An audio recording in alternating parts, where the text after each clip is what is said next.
ধর্ষণ ও নারী নিপীড়নের প্রতিবাদ ও অপরাধীদের বিচার সহ ১৩ দফা দাবিতে শেকল ভাঙার পদযাত্রা কর্মসূচি পালন করেছেন সচেতন নারী সমাজের সদস্যরা। 40% বেশি গ্লো, বিশ্বের ১ নম্বর গ্লো ক্রিম, নতুন গ্লো এন্ড লাভলি। এতে অগ্নিমশাল হাতে উপস্থিত ছিলেন সঙ্গীত শিল্পী ফারজানা ওয়াহিদ শায়ান, কৃষ্ণকলি ও অভিনেত্রী আজমেরি হক বাঁধন। ছিলেন আলোকচিত্রী শহীদুল আলম ও তার স্ত্রী রেহনুম আহমেদ সহ বেশ কজন মানবাধিকার কর্মী।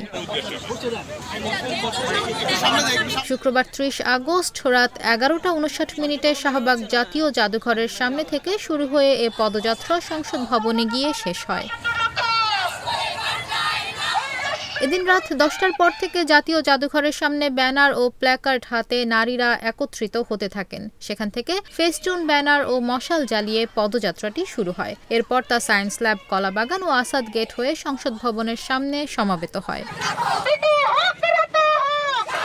পদযাত্রায় অংশগ্রহণকারীরা পুরুষের ক্ষমতা ভেঙে হোক সমতা, আইন সিদ্ধ নিপীড়ন বন্ধ হোক, কল্পনা চাকমা কোথায়, স্টপ স্টেট প্রডিউসড ভায়োলেন্স, বিত্তবানদের অপরাধ লুকানো বন্ধ করো, রক্ত দিল জনতা, এবার চাই সমতা, অন্তর্বর্তীকালীন সরকার, ধর্ষক কি পাবে পার, আমার বোন কবরে, আনভীর কেন বাইরে ইত্যাদি লেখা প্ল্যাকার্ড প্রদর্শন করেন। এ সময় তারা দিনে হোক রাতে হোক সামলিয়ে রাখো চোখ, চলন বলন পোশাক রাখো, রাষ্ট্র এবার দায় নাও প্রভৃতি স্লোগানে মুখর করে তোলেন রাজপথ।